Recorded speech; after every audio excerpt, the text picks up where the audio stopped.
नमस्कार दोस्तों, मैं Ashok sir SSC full brass में आपका स्वागत करता हूं। फ्रेंड्स, आज के क्लास में हम लोग इंटरमीडिएट एग्जामिनेशन 2021 के मॉडल सेट, जो केमिस्ट्री के मॉडल सेट है रसायन शास्त्र के, उनका हम लोग ऑब्जेक्टिव क्वेश्चन को देखेंगे। इनके ऑब्जेक्टिव क्वेश्चन का हम लोग सॉल्यूशन आज देखेंगे, जो बिहार बोर्ड के द्वारा उपलब्ध कराया गया है। बिहार बोर्ड ने जो मॉडल सेट नेट पर डाला है, वही नेट वाले मॉडल सेट है ये केमिस्ट्री का। इसका हम लोग ऑब्जेक्टिव सॉल्यूशन देखते हैं आज। तो चलते हैं फ्रेंड्स क्वेश्चन पर। क्वेश्चन बनाने से पहले आपसे एक रिक्वेस्ट है कि यदि आप पहले इस चैनल पर आए हैं तो आप इस चैनल को सब्सक्राइब कर सामने के बेल आइकन को दबा लें, ताकि आगे आने वाले वीडियो का नोटिफिकेशन आपको मिल सके। चलते फ्रेंड्स सॉल्यूशन पर। तो क्या है फ्रेंड्स कि यहाँ पर देख लीजिए गौर से कि total 70 objective question Bihar board डाले हैं, जिसमें से इस बार 35 ही बनाना है। 35 ही बनाना होता है, लेकिन इसमें से 70 क्वेश्चन दिया, अर्थात दुगना दिए ऑप्शन। आपको आधे क्वेश्चन ही बनाना है उसमें से। पहला क्वेश्चन, ग्रेफाइट किस प्रकार का क्रिस्टल है? आयनिक है, सहसंयोजक है, आणविक है या फिर धात्विक है? ये देखिए, which type of crystal is graphite. Which type of crystal is graphite. तो क्या है यहाँ पर कि आयनिक है, कोवेलेंट है, मॉलिक्यूलर है या मेटालिक है? तो थोड़ा सा ध्यान रखना है कि ग्रेफाइट जो है कि ये कोवेलेंट है, अर्थात सहसंयोजक।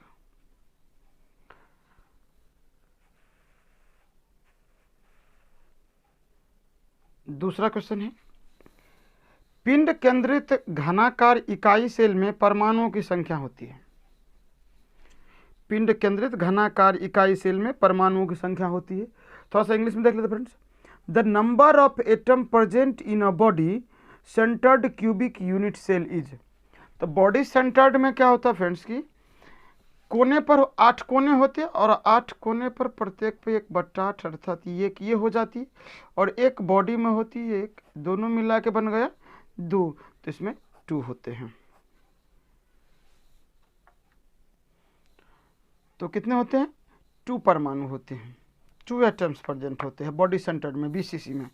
बीसीसी में 2 परमाणु प्रेजेंट होते हैं। चलते हैं अगले क्वेश्चन पर। तीसरा क्वेश्चन हमारा, विलयन के अनुसंख्य गुणधर्म का उदाहरण है। विलयन के अनुसंख्य गुणधर्म का उदाहरण है। इंग्लिश में देखिए, an example of colligative property of A solution is. तो क्या फ्रेंड्स, डेंसिटी है, मास है, इवेल्युएशन ऑफ बॉइलिंग पॉइंट है, टेम्परेचर है। हिंदी में देख लीजिए, घनत्व, द्रव्यमान, क्वथनांक, उन्नयन और ताप। क्या होता है फ्रेंड्स कि इस सभी में जो कोलिगेटिव प्रॉपर्टीज है सॉल्यूशन का, अर्थात अनुसंख्य गुणधर्म है, वह है क्वथनांक, उन्नयन और इवेल्युएशन ऑफ बॉइलिंग पॉइंट।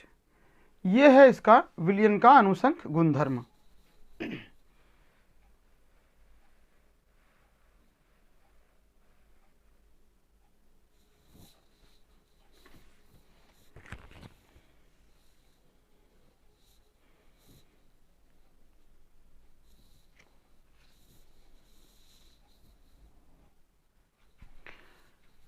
अगला क्वेश्चन है कि निम्नलिखित में कौन सा पदार्थ सबसे अधिक हिमांक अवनमन उत्पन्न करता है?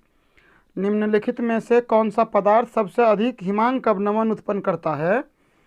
और इसमें जो इंग्लिश है इसका वो है, which of the following substances produce maximum depression of freezing point. Maximum depression of freezing point. Friends, ये जो डिप्रेशन ऑफ फ्रीजिंग पॉइंट है, यह भी एक कोलिगेटिव प्रॉपर्टीज है। इवेल्युएशन ऑफ बॉइलिंग पॉइंट और डिप्रेशन ऑफ फ्रीजिंग पॉइंट, ये भी कोलिगेटिव प्रॉपर्टीज है। क्या करना है फ्रेंड्स कि ऐसे केस में यहाँ पर कैसे पता चलेगा कि K2SO4 है या NaCl है या फिर यूरिया है या ग्लूकोज है? तो यहाँ पर जो हम इसका डिकम्पोज कर रहे हैं, इसको K2SO4 को जब डिकम्पोज करिएगा तो यहाँ पर आ जाएगा 2K प्लस SO4। तो उस कंडीशन में यहाँ क्या है कि इसके पीछे कुछ है नहीं तो 1 है, आई दोनों को जोड़ते तो यहाँ पर 3 मिल जाता है। NaCl का जब करते हैं तो Na प्लस ये आ जाता है Cl माइनस, उस केस में।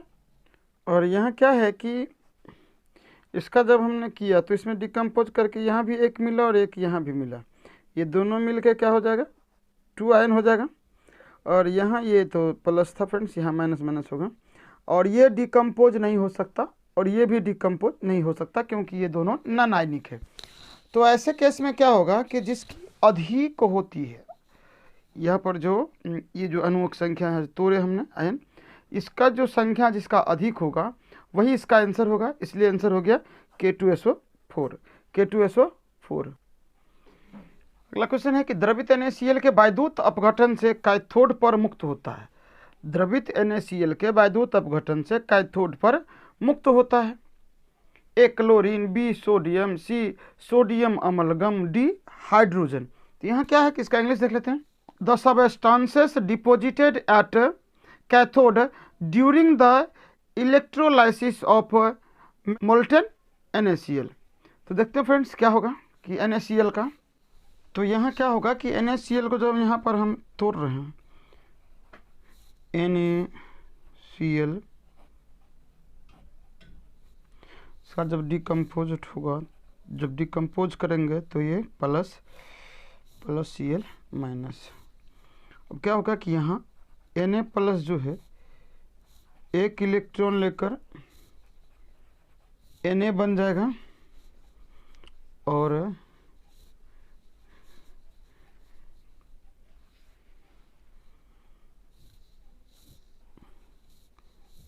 Cl माइनस जो है ये 2 इलेक्ट्रॉन छोड़कर Cl2 बन जाएगा। तो ऐसे कंडीशन में यहाँ पर ये क्या होगी कि ये जो मुक्त होता है वो होता है पॉजिटिव पर और ये जो मुक्त होता है वो होता है निगेटिव पर, क्योंकि यहाँ ये हो रहा है रिडक्शन, ये हो रहा है ऑक्सीडेशन। तो क्या होता है कि रिडक्शन होता है कैथोड पर और ऑक्सीडेशन होता है एनोड पर। तो इस केस में क्या होगा कि ये जो सोडियम मुक्त होगा कैथोड पर क्या मुक्त होगा, तो सोडियम मुक्त होगा। तो इस केस में क्या होगा, इसका आंसर हो जाएगा बी सोडियम, आंसर हो जाएगा बी सोडियम। क्वेश्चन नंबर 6 है कि एक इलेक्ट्रोड का मानक ऑक्सीकरण विभव प्लस 0.76 वोल्ट है, तो इसका मानक अवकरण विभव है। इंग्लिश में देख लेते हैं। If the standard oxidation potential of an electrode is plus 0.76 volt, then its standard reduction potential is, then its standard reduction potential is. तो क्या होगा फ्रेंड्स, ये जो होता है बहुत ईजी है, क्या है कि प्लस में है तो उतना ही ये माइनस में हो जाएगा। यहाँ पर जो ऑक्सीडेशन पोटेंशियल है उसको अगर हम माइनस कर देते हैं तो रिडक्शन पोटेंशियल आ जाता है। तो बस उसका उल्टा है, ये हो जाएगा माइनस 0.76 वोल्ट, सी होगा इसका आंसर। अगला क्वेश्चन है कि चीनी के प्रतिलोपन को ग्लूकोज एवं फ्रक्टोज बनने की, चीनी के प्रतिलोपन को ग्लूकोज एवं फ्रक्टोज बनने की अभिक्रिया को निम्न प्रकार से दर्शाया जाता है। तो ये उसकी अभिक्रिया है, इंग्लिश में देख लेते हैं। The inversion of cane sugar to produce glucose and fructose is represented by the reaction, ये रिएक्शन नीचे दिया हुआ है। तो पूछ रहा है कि ये किस ऑर्डर का है, कि ये सेकेंड ऑर्डर है, यूनिमॉलिक्यूलर है, स्यूडो फर्स्ट ऑर्डर है या नन ऑफ दीज है, इनमें से कोई नहीं। तो देख लेते हैं फ्रेंड्स। तो क्या होती है फ्रेंड्स कि ये जो आपको दिख रहा है ये इक्वेशन, ये रिएक्शन जो दिख रहा है यहाँ पर, ये रिएक्शन में जो रिएक्टेंट है जिसे आप अभिकारक कहते हैं, वह रिएक्टेंट 2 है, एक यहाँ पर ये है और दूसरा वाटर है। लेकिन ध्यान रखिए फ्रेंड्स कि हमको यहाँ पर वाटर से कोई मतलब नहीं, रिएक्टेंट जो मेन है हमारा वो ये है। इसलिए इस प्रकार के रिएक्शन में, इस प्रकार का जो रिएक्शन होता है उसे कहते हैं स्यूडो फर्स्ट ऑर्डर, अर्थात छद्म प्रथम कोटि की अभिक्रिया। दिख रहा है दो पर काम एक का ही हो रहा है, इसलिए इसे छद्म प्रथम कोटि की अभिक्रिया या स्यूडो फर्स्ट ऑर्डर कहते हैं। चलते फ्रेंड्स अगला क्वेश्चन पर। अगला क्वेश्चन है कि किसी अभिक्रिया का वेग निम्नांकित प्रकार से व्यक्त होता है। किसी अभिक्रिया का वेग निम्नांकित प्रकार से व्यक्त होता है, जो वेग यहाँ पर दिया हुआ है। इस अभिक्रिया की कोटि क्या होगी? तो 8 नंबर का जो इंग्लिश यहाँ पर है कि the rate of chemical reaction is expressed as, the rate of chemical reaction is expressed as, तो रेट यहाँ पर दी हुई है, the order of the reaction would be, तो क्या करना है फ्रेंड्स कि ये जो रेट का इक्वेशन है यहाँ पर कुछ नहीं है तो पावर में कुछ नहीं है तो 1 डाल दीजिए और इन दोनों को ऐड कर दीजिए, तो 2 + 1 3 होती है, इसलिए आंसर बी होगा 3। अगला क्वेश्चन है कि विद्युत क्षेत्र के प्रभाव से कोलाइडी कणों का गमन कहलाता है। विद्युत क्षेत्र के प्रभाव से कोलाइडी कणों का गमन कहलाता है, अपोहन कहलाता है, टिंडल प्रभाव कहलाता है, पायस कहलाता है, वैद्युत करण संचलन कहलाता है। इसका इंग्लिश में देख लेते हैं, इंग्लिश मीडियम के लिए। The migration of colloidal particle under the influence of electric field is called dialysis, Tyndall effect, emulation या फिर इलेक्ट्रोफोरेसिस। तो क्या होता फ्रेंड्स, जब विद्युत क्षेत्र के प्रभाव से कोलाइडी कण का गमन होता है तो वह कहलाता है वैद्युत कण संचलन या इलेक्ट्रोफोरेसिस, वैद्युत कण संचलन या इलेक्ट्रोफोरेसिस। चलते अगला क्वेश्चन पे। वह प्राकृतिक पदार्थ, 10वां क्वेश्चन हमारा, वह प्राकृतिक पदार्थ जिससे धातु का निष्कर्षण फायदेमंद होता है वह कहलाता है। इंग्लिश में देखते हैं, the natural substances from which the extraction of metal is profitable is called. क्या होता है? अयस्क होता है, खनिज होता है, धातुमल या गैंग, इंग्लिश में ओड होता है, मिनरल होता है, स्लैग होता है या फिर गैंग। तो क्या होता है कि जिस प्राकृतिक पदार्थ से धातु का निष्कर्ष फायदेमंद होता है वह क्या कहलाता है? ओर, अर्थात अयस्क। अयस्क से धातु का निष्कर्षण फायदेमंद होता है। अगला, साइनाइड विधि द्वारा प्राप्त धातु है क्रोमियम, कॉपर, या इसका इंग्लिश फिर आ गया, देख लेते हैं इंग्लिश में। साइनाइड विधि द्वारा प्राप्त धातु है, इसका इंग्लिश है, इस क्वेश्चन को इंग्लिश में भी देख लेते हैं उधर। The metal obtained by cyanide process is chromium, copper, silver या aluminium. The metal obtained by cyanide process, तो साइनाइड प्रोसेस से प्राप्त जो मेटल है, धातु है, वो होता है सिल्वर और गोल्ड, सिल्वर और गोल्ड। तो इसमें देखिए कौन कौन सा है, इसमें ओनली फॉर सिल्वर है, इसलिए सिल्वर। क्या होगा इसका आंसर? सिल्वर होगा। आगे देखिए 12 नंबर क्वेश्चन कि निम्नलिखित में कौन हाइड्रोजन बंध नहीं बनाता है? निम्नलिखित में कौन हाइड्रोजन बंध नहीं बनाता है? तो इनमें जो दिया गया है उसमें से कौन सा है जो हाइड्रोजन बॉन्ड नहीं बनाता है? तो फ्रेंड्स आपको याद रखना है फोन और हाइड्रोजन। तो हाइड्रोजन जो बंधन बनाते हैं वह इसके साथ भी, इसके साथ भी, इसके साथ भी, अर्थात एफ से फ्लोरीन, ओ से ऑक्सीजन और एन से नाइट्रोजन। तो फ्लोरीन, ऑक्सीजन और नाइट्रोजन हाइड्रोजन के साथ क्या करता है? तो बॉन्ड बनाता है। यहाँ पर नाइट्रोजन है तो हाइड्रोजन बॉन्ड होगा, यहाँ पर हाइड्रोजन बॉन्ड होगा। यहाँ पर हाइड्रोजन नहीं, ऑक्सीजन है, यहाँ पर ऑक्सीजन है तो हाइड्रोजन बॉन्ड होगा। यहाँ पर फ्लोरीन है, हाइड्रोजन बॉन्ड होगा। और एक ये है HCl जिसमें क्या होगा कि हाइड्रोजन बॉन्ड नहीं होगा। क्या कि आपको याद रखना होगा फोन, एफ से फ्लोरीन, ओ से ऑक्सीजन और एन से नाइट्रोजन, इन तीनों के साथ हाइड्रोजन बॉन्ड बनता है। तो इन तीनों के अतिरिक्त जो है वो चुन लीजिए, तो वो एक है HCl। अगला क्वेश्चन है कि S8 में सल्फर की ऑक्सीकरण संख्या है। द ऑक्सीकरण number of sulphur is S8, the ऑक्सीकरण number of sulphur in S8 is. तो इसमें क्या होगा फ्रेंड्स कि कोई मेटल होता है, कोई मेटल होता है जैसे सोडियम, पोटासियम, ये सब जो मेटल है अर्थात धातु है, ये सभी में क्या होते हैं कि बाय डिफ़ॉल्ट उसकी जीरो होती है। मेटल है, अकेला है तो जीरो होगा। कोई नॉन मेटल भी हो या फिर कोई एटम हो और अकेला हो तो उसका भी क्या होगा, जीरो ही होगा। तो बाय डिफ़ॉल्ट इसका क्या होगा, ऑक्सीजन संख्या शून्य हो जाएगा।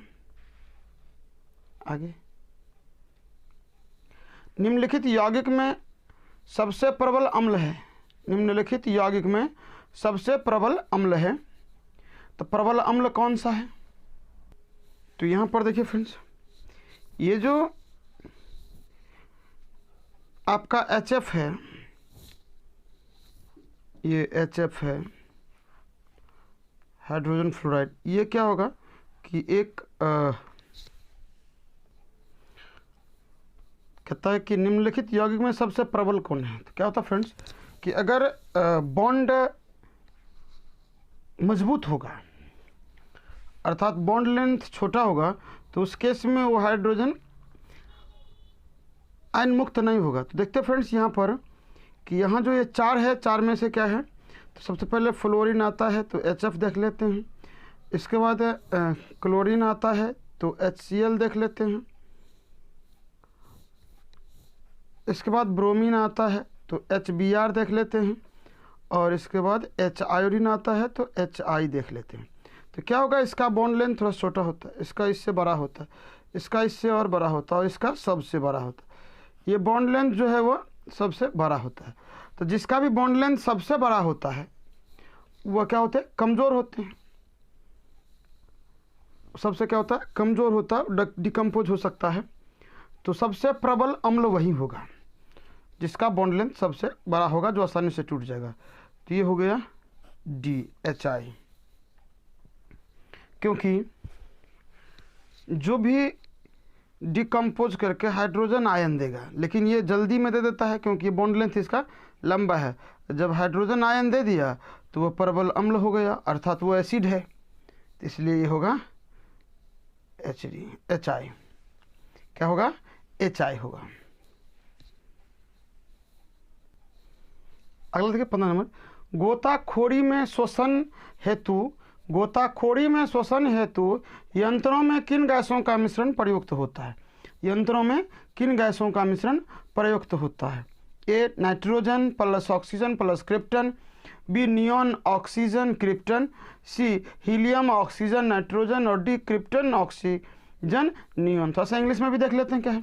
The mixture of which of the following gases is used, the mixture of which of the following gases is used in the instrument used for the respiration of divers. A nitrogen oxygen krypton, neon oxygen krypton, helium oxygen nitrogen, krypton oxygen neon। तो गोताखोरी के लिए जो gas use करते हैं उसमें जो मिश्रण होते हैं वह होते हैं हीलियम ऑक्सीजन नाइट्रोजन के, हीलियम ऑक्सीजन नाइट्रोजन के। अगला देखते हैं 16 नंबर क्वेश्चन, संक्रमण तत्वों का स्थान आवर्त सारणी के अंतर्गत। संक्रमण तत्वों का स्थान आवर्त सारणी के अंतर्गत है A S ब्लॉक में। तो क्या होता फ्रेंड्स कि आवर्त सारणी में जो संक्रमण तत्व होते हैं वे D ब्लॉक के तत्व होते हैं, D ब्लॉक के तत्व होते हैं। तो ये हो जाएगा। इंग्लिश देख लीजिए, the position of transition elements in the periodic table in with in, क्या होगा, D ब्लॉक। इसमें D ब्लॉक के तत्व को संक्रमण तत्व कहते हैं। यहाँ देखिए, निम्नलिखित में से कौन प्रथम संक्रमण तत्वों की श्रेणी का सदस्य नहीं है। निम्नलिखित में से कौन प्रथम संक्रमण तत्वों के श्रेणी का सदस्य नहीं है। Which of the following is not a member of first transition series। तो क्या होता है फ्रेंड्स कि जो शुरू होते हैं प्रथम संक्रमण तत्वों के जो श्रेणी के सदस्य है, जो तत्व है वह है scandium, titanium, vanadium, chromium, manganese, iron, cobalt, nickel, copper और जिंक। तो देख लीजिए फ्रेंड्स, इसमें से जो है क्रोमियम भी है और आयरन भी है, मैग्नीज भी है, तो कौन नहीं है, वह है मैग्नीशियम। तो 17 के सी हो जाएंगे मैग्नीशियम। तो मैग्नीशियम जो है प्रथम संक्रमण श्रेणी के तत्व नहीं है। चलते अगले क्वेश्चन पर। लैंथेनाइड संकुचन किस तथ्य के लिए उत्तरदायी है? लैंथेनाइड संकुचन किस तथ्य के लिए उत्तरदायी है? जेडार तथा वाई की त्रिज्या समान है, जेडार तथा एनबी की ऑक्सीकरण अवस्था समान है, जेडार तथा एचएफ की त्रिज्या लगभग समान है, जेडार तथा जेडएन की ऑक्सीकरण अवस्था समान है। तो इसमें क्या है फ्रेंड्स कि जेडार अर्थात जिरकोनियम तथा हाफनियम की त्रिज्या जो है वो लगभग समान है। आंसर सी होगा। अगला क्वेश्चन 19 नंबर। निम्नलिखित संक्रमण धातु के आयनों में कौन प्रतिचुंबकीय है? निम्नलिखित संक्रमण धातु के आयनों में कौन प्रतिचुंबकीय है? The ion of which of the following transition metals is diamagnetic? तो इसमें क्या है कि प्रतिचुंबकीय अर्थात डायमैग्नेटिक। इसको ज्ञात करने के लिए क्या होगा फ्रेंड्स कि इसका हमें कॉन्फ़िगरेशन लिखना पड़ेगा, अर्थात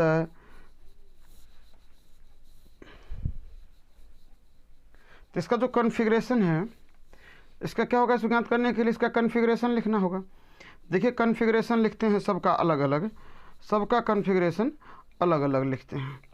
इसका क्या होगा, कॉपर का कॉपर 2+ है, अर्थात इसका आ जाएगा 27 आ गया तो ये आएगा आर्गन 4s2 3d7। उस केस में क्या होगा कि 2+ है तो 2 इलेक्ट्रॉन कट गया, बच गया यहाँ पर कितना 7। तो कितना बच गया 7 बच गया। तो एक डी में होता है 5 गो, तो देखिए 5 पहले बना लेते हैं। पहले एक एक भर दीजिए,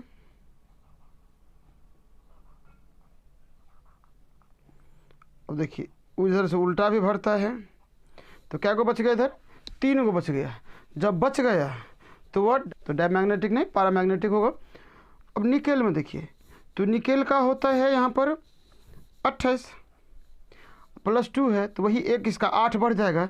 तो उस कंडीशन में निकेल की स्थिति में एक इसमें भी भर दिए जाएंगे, तब भी ये दोनों खाली है, अर्थात ये भी पैरामैग्नेटिक है, डायमैग्नेटिक नहीं है। और देखिए Cu+ अर्थात कॉपर, तो कॉपर प्लस में कॉपर का होता है 29। उस केस में ये क्या होगा, इस केस में वैसे आर्गन के साथ 4s1 3d10 लिखा जाता है। इसका अगर हम ठीक ठाक कर लें तो 4s2 3d9 भर सकते हैं। तो उस केस में ये दोनों कट जाएंगे, बचेंगे केवल 9 इलेक्ट्रॉन। जो 9 इलेक्ट्रॉन आ जाएंगे तो उस 9 में एक और भर दीजिए, तो उस केस में भी अभी एक खाली है। इसका अर्थ है कि ये भी पैरामैग्नेटिक है, डायमैग्नेटिक नहीं होगा। अब देखिए, अब आता है इसका जिंक का होता है 30 हो जाए तो आर्गन के साथ 4s2 और 3d10। उस केस में यहाँ पर प्लस है तो ये 2 कट भी जाएंगे, तो भी इसमें क्या है कि 10 गो बचेंगे। तो 2 2 4 2 6 2 8 1 9 1 10, ये पूरा भर गया। तो ऐसे केस में क्या होंगे कि जिंक 2+ आयन जो है वह प्रतिचुंबकीय है। तो इसका डी नंबर ऑप्शन सही होगा। चलते हैं आगे। ताकि जटिल आयन CuNH3 और 2+ आयन की संरचना वर्ग तलीय है, तो उस जटिल आयन में Cu2+ का प्रसंकरण होगा। Cu2+ आयन का प्रसंकरण होगा। तो क्या करना है फ्रेंड्स कि वर्ग तलीय हो या फिर वर्ग समतलीय हो, उसका प्रसंकरण DsP2 होता है। क्या होता है, DsP2 होता है। और तो देख लेते हैं आगे इसके इंग्लिश में है कि the shape of CuNH3 2+ ion is a square planar. The hybridisation of Cu2+ ion in this complex ion is तो हमने क्या कहा फ्रेंड्स कि अगर ऐसा है, स्क्वायर प्लेनर है, तो वह क्या होगा, DsP2 होगा। DsP2 होगा, उसका हाइब्रिडाइजेशन ऑफ इतना DsP2 होगा, तो ये होगा DsP2। सी आंसर हो जाएगा इसका। 21 नंबर देखिए, PtC2H4Cl3 माइनस आयन में Pt की ऑक्सीकरण संख्या ज्ञात करना। The oxidation number of Pt in PtC2H4Cl3 minus ion is. तो क्या करना है कि हमें जिसका निकालना है उसका x लिख लेते हैं। C2H4 का 0, क्योंकि यह मॉलिक्यूल है, मॉलिक्यूल होने का कारण इसका 0 हो जाएगा, और क्लोरीन का होता है -1, लेकिन ये 3 गो है तो 3 और -1। अब क्या हो गया कि x - 3 = -1, ये जाएगा इधर तो जाएगा +3, तो x बराबर -1 + 3 अर्थात +2। तो इस प्रकार जो इसका आंसर आया है वो आया है +2 अर्थात इसमें आएगा बी आंसर सही है, इसका बी नंबर ऑप्शन सही है। अगला है कि सेकेंडरी ब्यूटाइल क्लोराइड का IUPAC नाम है। सेकेंडरी ब्यूटाइल क्लोराइड का IUPAC नाम है। तो देखिए फ्रेंड्स क्या होता है कि सेकेंडरी ब्यूटाइल, तो इंग्लिश में भी देख लेते हैं कि the IUPAC name of sec butyl chloride is. तो उस कंडीशन में इसका हम बनाएंगे, तो इसको जब बनाएंगे हम तो कैसे बनाएंगे कि ब्यूटाइल क्लोराइड 4 कार्बन था, 2 3 4। अब क्या करना है कि इधर से हम लगा देते हैं Cl, इधर से भी लगा सकते हैं, या 1 2 3 4 है, ये 4 कार्बन ये भी हो गया, और इन चारों कार्बन में इधर से लगा देते हैं। तो किधरों से हम लगा सकते हैं, किधर से भी लगा सकते हैं। तो रेस्ट पर ये H होगा, रेस्ट पर ये क्या हो जाएगा, हाइड्रोजन हो जाएगा,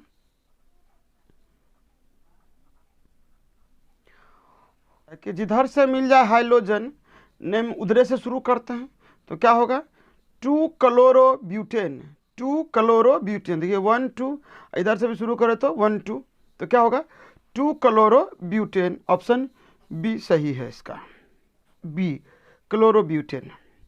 अगला है, निम्नलिखित में किस विधि के द्वारा प्राइमरी, सेकेंडरी एवं टर्शियरी अल्कोहल में विभेद किया जाता है।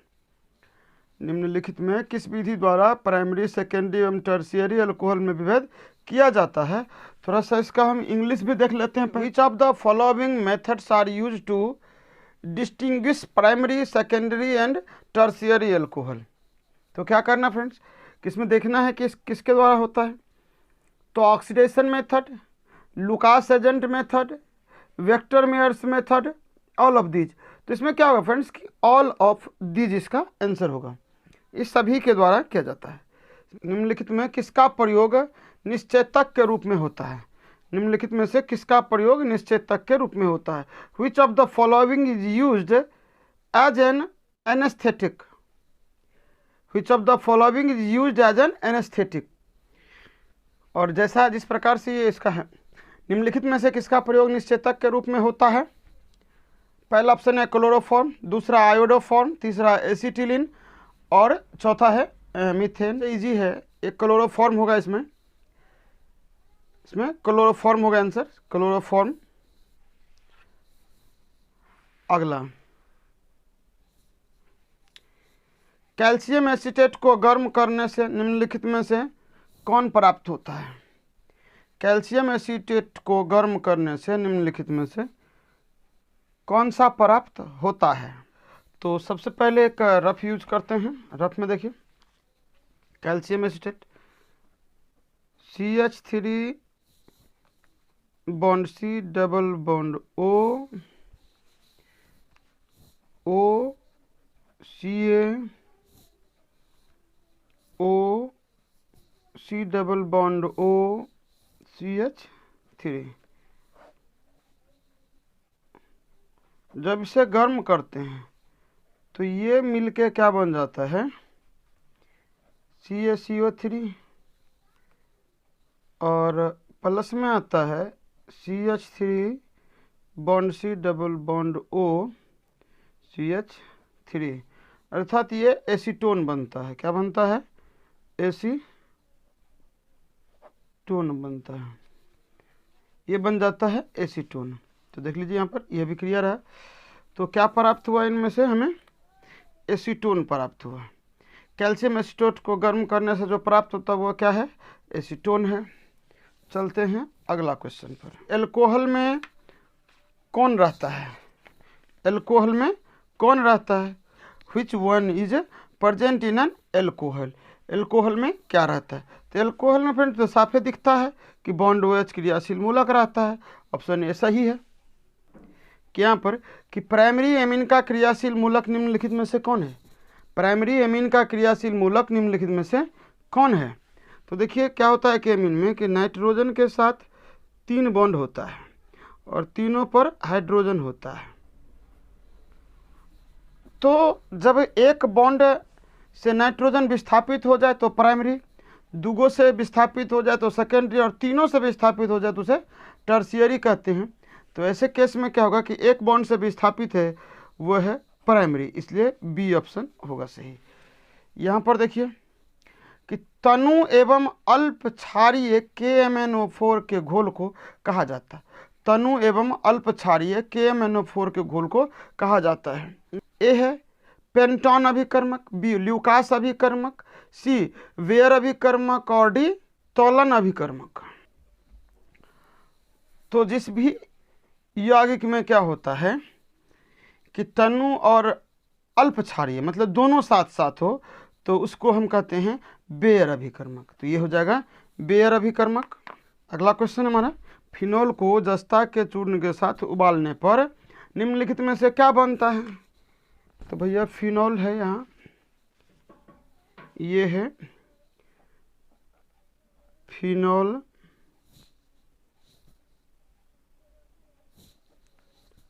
इसको जिंक के साथ उबाल दीजिए तो zinc oxide plus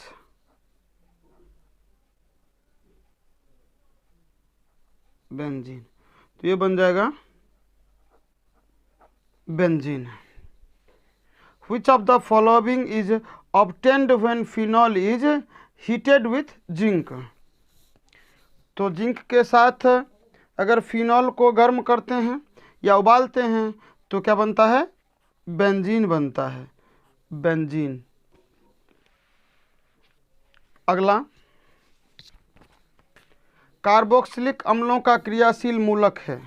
the functional group of carboxylic acid is, तो कार्बोक्सिलिक एसिड का जो है बॉन्ड COOH, बॉन्ड COOH। अगला, एक कार्बनिक यौगिक की अभिक्रिया NaHCO3 के संतृप्त जलीय विलयन से कराने पर फदफदाहट होती है।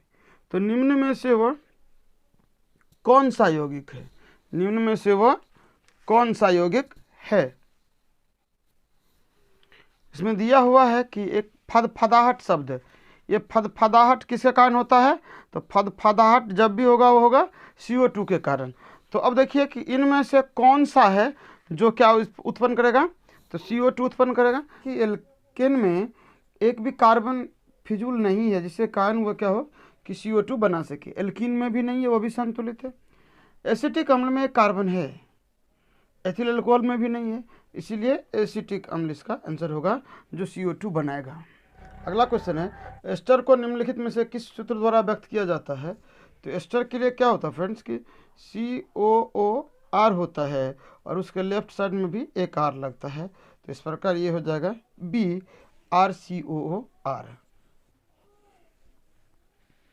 अगला, नाइट्रो एल्केन के अवकरण से बनता है। नाइट्रो एल्केन के अवकरण से बनता है। इंग्लिश में देखते हैं, reduction of nitro alkene gives, मतलब रिडक्शन के बाद नाइट्रो एल्केन क्या देता है? तो देखिए नाइट्रो एल्केन का क्या होता है? RNO2H बन जाएगा RNH2। तो इस प्रकार जो ये बना है, रिडक्शन हुआ जब नाइट्रो एल्केन का, तो वो क्या बन गया है? प्राइमरी एमीन बना है, प्राइमरी एमीन। ऑप्शन सी सही है। अगला क्वेश्चन है कि डीएनए तथा आरएनए में समान भस्म उपस्थित है। डीएनए तथा आरएनए में समान भस्म उपस्थित है। तो डीएनए और आरएनए में जो समान है उसको याद रखने के लिए आपको सिर्फ फॉर्म याद रखना होगा फ्रेंड्स, वो है CAG। समानता के लिए जो फॉर्म याद रखना है वो है CAG। C से साइटोसिन, A से एडेनिन और G से ग्वानिन। तो इस प्रकार इसका ऑप्शन जो है वो हमें मिलता है B, ग्वानिन, एडेनिन और साइटोसिन। तो B सही है। 36 नंबर क्वेश्चन है कि निम्नलिखित में कौन साधारणतया मानव शरीर द्वारा नहीं बनाए जाते हैं? एंजाइम, विटामिन, प्रोटीन या हार्मोन? तो मानव शरीर द्वारा एंजाइम भी बनाए जाते हैं, प्रोटीन भी बनाए जाते हैं, हार्मोन भी बनाए जाते हैं। जो नहीं बनाए जाते वो है विटामिन। विटामिन हमारा मानव शरीर नहीं बनाता है। अगला है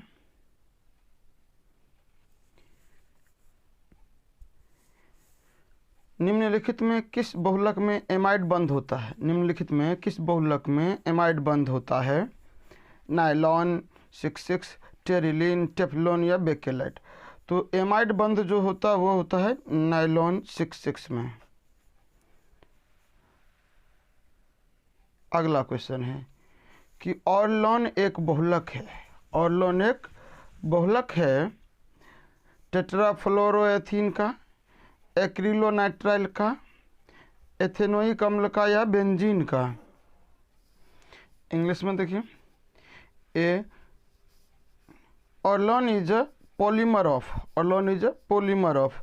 तो क्या है कि ऑरलॉन जो है एक प्रकार का ये PAN पेन है, पॉलीमर एक्रिलोनाइट्राइट। तो इसलिए ऑरलॉन जो है एक्रिलोनाइट्राइल का बहुलक होगा। अगला है कि निम्नलिखित में से कौन कृत्रिम मीठा अभिकर्ता है? निम्नलिखित में से कौन कृत्रिम मीठा अभिकर्ता है? Saccharine, aspartame? तो क्या होता है कि ये दोनों तो कृत्रिम है और इसका अगला ऑप्शन अगले पेज में है, तो वो देख लेते हैं। सेट सी है सोडियम साइक्लोमेट और इनमें से सभी। तो क्या है कि सोडियम साइक्लोमेट भी मिठास है, कृत्रिम मिठासी है और इस पर बैन लगा हुआ, इसलिए हो सकता है कि इसलिए आप नहीं जानते होंगे, लेकिन यह भी कृत्रिम मिठाई है, इसलिए क्या होगा, इनमें से सभी होगा आंसर। अगला, निम्नलिखित में से कौन सी दवा बुखार कम करता है? तो निम्नलिखित में से कौन सी दवा बुखार कम करता है?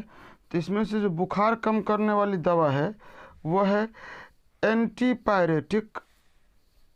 एंटीपायरेटिक। अगला है कि निम्नलिखित में से कौन द्वितीयक सेल है?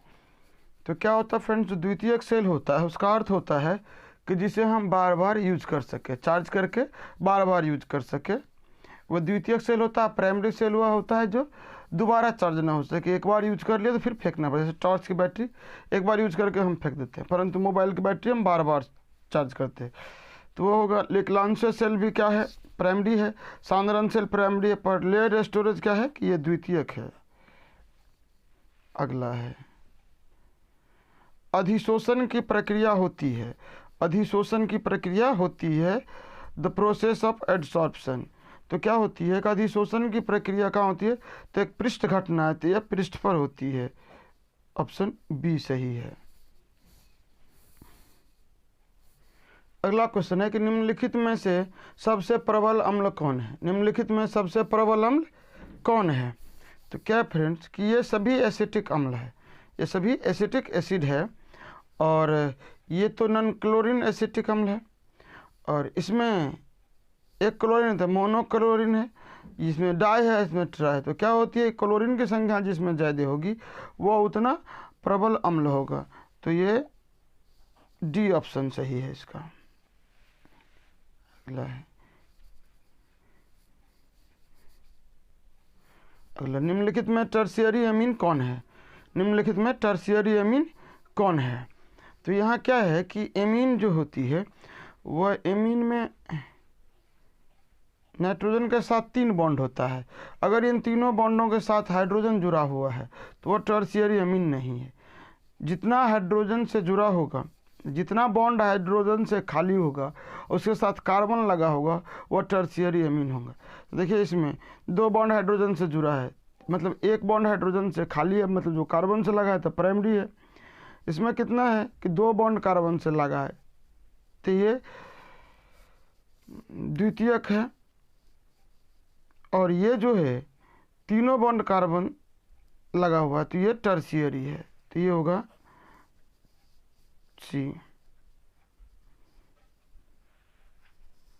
आरएनए में पाया जाने वाला प्यूरिन है, आरएनए में पाया जाने वाला प्यूरिन भस्म है। तो क्या होगा कि आरएनए में जो इस सबसे पहले CAG हमको याद रखना है, CAG साइटोसिन, एडेनिन, गुएनिन। तो आपको ध्यान रखना है कि ये क्या है कि ये नाइट्रोजन बेस है और ये दोनों प्यूरिन बेस है। तो इन दोनों में से कोई होगा तो आंसर होगा। तो देखिए इसमें एडेनिन है या गुएनिन है, तो आंसर गुएनिन होगा। अगला क्वेश्चन है कि टेफ्लॉन, पॉलीस्टाइरीन तथा नियोप्रीन सभी है, सबहुलक है, संघनन बहुलक है, समबहुलक है या एकलक है। तो ये क्या है कि ये समबहुलक है, होमोपॉलीमर्स। दर्द निवारण की दवाइयाँ कहलाती है, painkiller medicine are called. तो एंटीबायोटिक, एंटीबायोटिक किसके लिए प्रयोग किया जाता है, तो बैक्टीरिया को नष्ट करने के लिए। और उपशामक, ये एलर्जी के लिए यूज किया जाता है। और एनाल्जेसिक, एनाल्जेसिक और एंटीपायरेटिक, तो एंटीपायरेटिक होती है बुखार के लिए, तो दर्द निवारण के लिए एनाल्जेसिक ही होगा। अगला है कि निम्न में से किसमें फ्रैंकल दोष पाया जाता है। तो निम्न में से किसमें फ्रैंकल दोष पाया जाता है, तो फ्रैंकल दोष का जो कुछ उदाहरण है वो देख लीजिए। ZNS, AGBR, Cl, AgI, मतलब zinc sulphide, silver bromide, silver chloride और सिल्वर आयोडाइड। देखिए इसमें से कौन सा ऑप्शन है इसमें, तो ऑप्शन है सिल्वर ब्रोमाइड, इसलिए फ्रैंकल दोष पाया जाता है सिल्वर ब्रोमाइड में। अगला कि वायुमंडलीय दाब पर निम्नलिखित में से किसका क्वथनांक सबसे उच्च होगा। वायुमंडलीय दाब पर निम्नलिखित में से किसका क्वथनांक सबसे उच्च होगा। तो देखते हैं, इसके इंग्लिश उस साइड है, ऑप्शन भी पूरा उसी साइड है। अगले पेज में देख लेते हैं। इंग्लिश यहाँ पर है कि विच of the following would have highest boiling point at atmospheric pressure. तो क्या है कि ये चारों ऑप्शन है, जिसमें से NaCl को जब तोड़ेंगे तो Na प्लस Cl माइनस होगा, इसको जब तोड़ेंगे तो Ba plus plus Cl minus होगा। तो थोड़ा सा ध्यान रखिएगा कि इसके आयन 2 है और इसमें आयन 3 है, तो जिसमें आयन अधिक होते हैं उसी का बॉइलिंग पॉइंट वाई हाईएस्ट होता है, और ये तो अनायनिक है, ये भी अनायनिक है, तो यहाँ पर सी आंसर हो जाएगा। अगला 50 नंबर क्वेश्चन है कि सोडियम क्लोराइड के जलीय घोल का विद्युत विच्छेदन करने पर धनोद एवं ऋणोद पर प्राप्त प्रतिफल है। मतलब क्या होता है कि सोडियम क्लोराइड का जब जलीय घोल के साथ विद्युत विच्छेदन करेंगे या उसमें से विद्युत धारा प्रवाहित करेंगे तो धनोद तथा ऋणोद पर क्या प्राप्त होगा। इंग्लिश में देखते हैं कि the product obtained on electrolysis of equal solution of sodium chloride at anode and cathode are, मतलब एनोड पर क्या जमा होगा और कैथोड पर क्या होगा। तो इसके लिए हमें एक रिएक्शन लिखना होगा। तो देखिए रिएक्शन, तो देखिए इसका इक्वेशन क्या होगा कि NaCl को जब जल दिया जाएगा तो ये बनेगा NaOH प्लस HCl। जब NaOH को विखंडित किया जाएगा तो ये हो जाएगा Na प्लस OH माइनस। ऐसे केस में क्या होगा कि Na प्लस को जब इलेक्ट्रॉन दिया जाएगा तो ये प्लस इलेक्ट्रॉन लेकर शून्य अर्थात ये सोडियम बन जाएगा और जाके निगेटिव चार्ज अर्थात ऋणोद पर जमा हो जाएगा। और OH क्या है कि OH इलेक्ट्रॉन खोकर अर्थात चार्ज से बैलेंस करने के लिए इलेक्ट्रॉन खोकर ये क्या हो जाएगा, ये H2O पुनः जल बन जाएगा और ऑक्सीजन छोड़ देगा, जो जाके पॉजिटिव चार्ज पे जमा हो जाएगा। तो यहाँ पर देखिए गौर से कि धनोद अर्थात एनोड पर जाके जमा होता है, ये है ऑक्सीजन, और कैथोड पर जाके जमा होता है वो है सोडियम। तो इसका जो आंसर है वो हो जाएगा सी होगा इसका करेक्ट आंसर।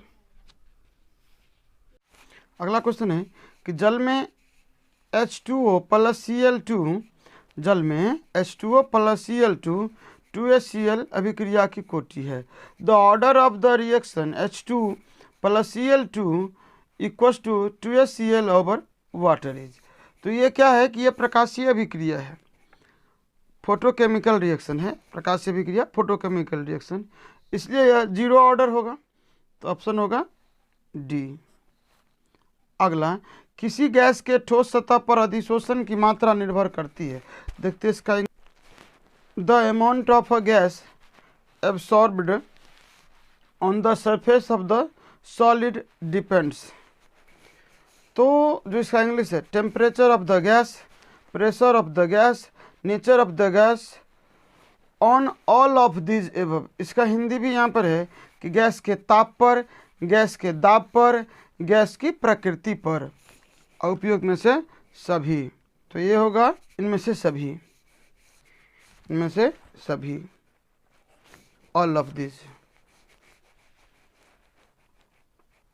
अगला, कच्चा लोहा में अशुद्धि के रूप में निम्नलिखित में से कौन सा तत्व अत्यधिक मात्रा में उपस्थित होता है। कच्चा लोहा में अशुद्धि के रूप में निम्नलिखित में से कौन सा तत्व अत्यधिक मात्रा में उपस्थित होता है। फास्फोरस, मैग्नीज, कार्बन या silicon. Which of the following elements is present in the largest amount as a impurity in pig iron. तो इसमें आंसर हो गया कार्बन। कौन सा? कार्बन।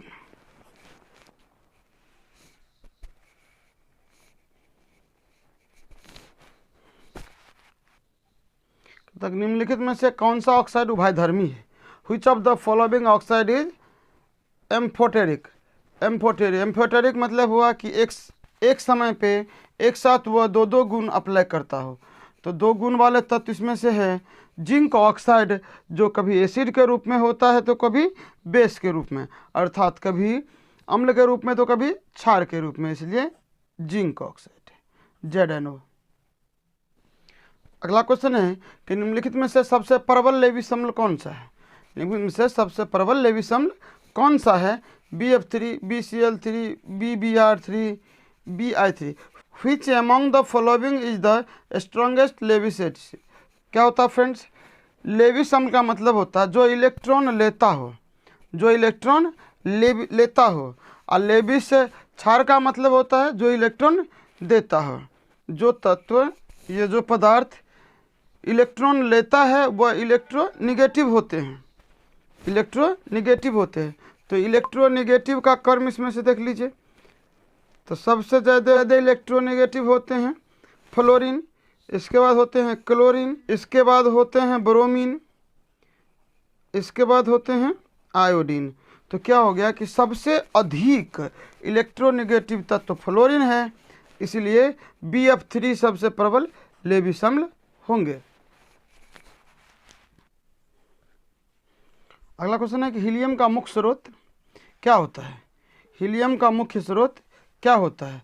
हवा, रेडियम, मोनाजाइट, जल। क्या होता है कि the main source of helium, the main source of helium, तो हीलियम का मुख्य स्रोत मोनाजाइट है।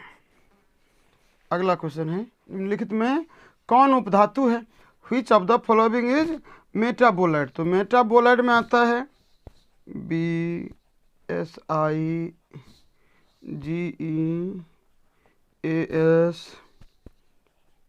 SBTEPO। तो ये सभी जो है तत्व, ये सब क्या होते हैं, मेटाबोलाइट होते हैं। तो आप मिला लीजिए इसमें से कौन कौन सा है कौन नहीं है। तो Sb है और कोई तो नहीं है, तो नहीं है, तो ऑप्शन बी बिल्कुल सही होगा। अगला है कि SO2 अणु में S परमाणु का प्रसंकरण है, Sp, Sp2, Sp3 या DsP2। तो क्या है, S double bond O double, यहाँ पर क्या हो जाएगा कि double O double bond S double bond O और 2 लोन पेयर हो जाएगा। ये जो लोन पेयर है, क्या कि सल्फर पर तो 6 इलेक्ट्रॉन होते हैं, तो ये 2 लोन पेयर हो गया, 2 सिग्मा बॉन्ड हो गया। तो ऐसे केस में हो गया ये Sp2, ये Sp2 हो गया। अगला है कि H3PO3 है एक भास्मिक अम्ल, द्विभास्मिक अम्ल, त्रिभास्मिक अम्ल, इनमें से कोई नहीं। इंग्लिश में देखते हैं, H3PO3 is a monobasic acid, dibasic acid, tribasic acid, या नन ऑफ दीज।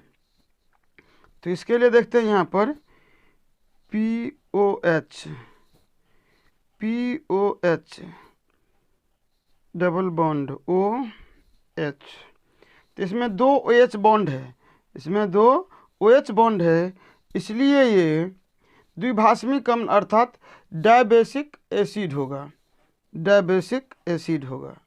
अगला, मर्क्यूरस आयरन का सूत्र होता है, मर्क्यूरस आयरन का सूत्र होता है। तो यहाँ पर जो है कि ये हो गया मर्क्यूरिक, इक हो गया, ई हो गया अस, इसलिए मर्क्यूरस का हो गया Hg2 plus ion, Hg2 plus, ये हो गया आपका मर्क्यूरस। ऑप्शन बी सही है 60 के लिए। अगला है, Au धातु की ऑक्सीकरण संख्या होती है। अब देखिए ये धातु है, मेटल है और अकेला है, तो अकेला मेटल का ऑक्सीकरण संख्या 0 होता, जो इनमें से है ही नहीं, इसीलिए ऑप्शन डी सही होगा। अगला, K4FeCN6 में Fe का प्रसंकरण क्या है? What is the hybridisation of Fe in K4FeCN6? तो क्या है इसका प्रसंकरण? तो यहाँ पर क्या होता है कि Cn जो है वह स्ट्रॉन्ग लिगेंड है, यहाँ पर जो साइनाइड है वह क्या है कि स्ट्रॉन्ग लिगेंड है। जब वह स्ट्रॉन्ग लिगेंड है तो स्ट्रॉन्ग लिगेंड वाले का क्या होता है, D2sp3 होता है, sp3d2, एक होता है D2sp3। तो ये होता है वीक लिगेंड के लिए, ये होता है स्ट्रॉन्ग लिगेंड के लिए। तो स्ट्रॉन्ग लिगेंड यहाँ पर Cn स्ट्रॉन्ग लिगेंड है, जिसके कारण ये क्या हो जाएगा, सी ऑप्शन हो जाएगा इसका सही, ये सी सही हो जाएगा इसका। अगला आता है, एथिल क्लोराइड में AgCN के साथ गर्म करने पर प्राप्त होता है। तो क्या होगा कि ethyl chloride on heating with AgCN gives, मतलब इथाइल क्लोराइड को AgCN के साथ गर्म करते हैं तो क्या बनता है, एथिल आइसोसाइनाइड। और यहीं पर अगर ये KCN के साथ होता तो बनता है एथिल साइनाइड, लेकिन अगर ये AgCN है तो बनेगा इथिल साइनाइड। तो ध्यान रखना होगा इथाइल साइनाइड, अगर कहीं KCCN आ जाए एग्जाम में तो ध्यान रखना एथिल साइनाइड। अगला, एथिल एल्कोहल के साथ किस यौगिक की अभिक्रिया से एथिल ब्रोमाइड बनता है? इसका अभिक्रिया देखते हैं कि C2H5OH एथिल एल्कोहल HBr बनाना है C2H5Br, लास्ट में आएगा H2O। तो ये ध्यान रखना है कि HBr, तो HBr इसमें किसके साथ अभिक्रिया से आएगा, तो किसी एक के साथ नहीं आ रहा है। उस कंडीशन में यहाँ क्या होगा कि KBr plus H2SO4, KBr H2SO4।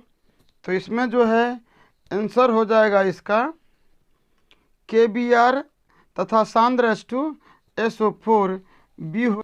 आगे कि सोडियम एथॉक्साइड तथा ब्रोमो एथेन अभिक्रिया करके क्या देता है? तो इस कंडीशन के लिए हमें अभिक्रिया लिखना होगा। सोडियम एथोक्साइड तो C2H5ONa, और साथ में होगा ब्रोमो एथेन Br2C2H5। ये अभिक्रिया करके क्या बनाएंगे, तो ये एक साथ आ जाएंगे NaBr, और जो बच गया है वो आएगा C2H5O C2H5, ये आ जाएंगे। तो क्या है ये, डाई एथिल ईथर। ये क्या है, डाई एथिल ईथर है, इसलिए जो ये बनता है वो होगा diethyl ether. Option C बिल्कुल सही है, ऑप्शन सी सही है। अगला C4H10O कितने समावयवी ईथर प्रदर्शित करते हैं, कितने समावयवी ईथर प्रदर्शित करते हैं। तो देखते हैं भैया, कार्बन 4 है, 1 2 3 4, तो 4 के लिए तो 4 कार्बन होंगे, तो एगो ऑक्सीजन हो गया, कार्बन हो गया, ईथर बन गया। फिर से CCO C ये भी बन गया। एक और बनेगा C double bond O C, तो एक ये भी बनेंगे। तो कितने हो गए, 3 ईथर बनेंगे। ऑप्शन ए बिल्कुल सही है। अगला है, निम्नलिखित यौगिक में किस पर इलेक्ट्रोस्नेही द्वारा तुरंत आक्रमण होता है। निम्नलिखित यौगिक में किस पर इलेक्ट्रोस्नेही द्वारा तुरंत आक्रमण होता है। ये है क्लोरोबेंजीन, Cl, यह है बेंजीन, यह है फिनॉल,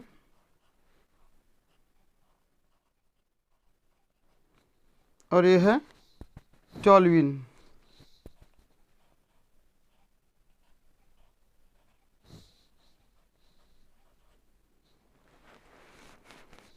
तो इसमें क्या होता है कि जिसका इलेक्ट्रोनिगेटिविटी ज़्यादा होगा वही होगा आंसर।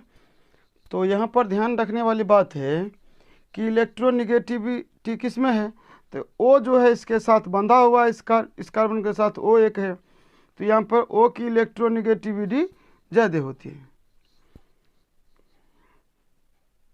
इसमें O की इलेक्ट्रोनिगेटिविटी ज़्यादा होती है, मतलब ऑक्सीजन की इलेक्ट्रोनिगेटिविटी ज़्यादा होती है। O है इस फिनॉल में, इसलिए ऑप्शन सी होगा।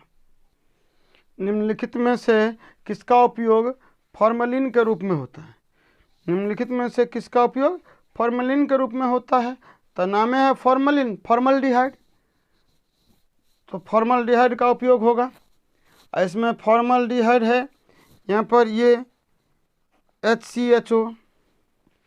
अगला, वह कार्बोक्सिलिक अम्ल जो टॉलेंस अभिकारक को अवकृत करता है, A carboxylic acid which reduce Tollens reagent. तो थोड़ा सा ध्यान रखना होगा, इसमें से जो है वह फॉर्मिक एसिड, ये जिसका गुण हल्का हल्का मिलते रहता है फॉर्मल्डिहाइड की तरह। तो ऑप्शन ये बिल्कुल सही है। अगला, क्लोरल का सूत्र होता है, क्लोरल का सूत्र होता है, तो क्लोरल का सूत्र Cl3CHO। ऑप्शन सी बिल्कुल सही है। तो फ्रेंड्स, इस प्रकार जो है बिहार बोर्ड द्वारा मॉडल पेपर जो जारी किए गए थे उनके 70 ऑब्जेक्टिव क्वेश्चन केमिस्ट्री का हम आज सॉल्यूशन कर दिए हैं। उम्मीद करते हैं कि आपके लिए ज़्यादा फ़ायदेमंद होगा। फ्रेंड्स, यदि आपको ये बढ़िया लगा हो वीडियो तो आप वीडियो को लाइक करें, अपने दोस्तों को शेयर करें और हमें कमेंट करके अवश्य बताएं। मिलते हैं अगले वीडियो में, तब तक के लिए नमस्कार। Thanks for watching.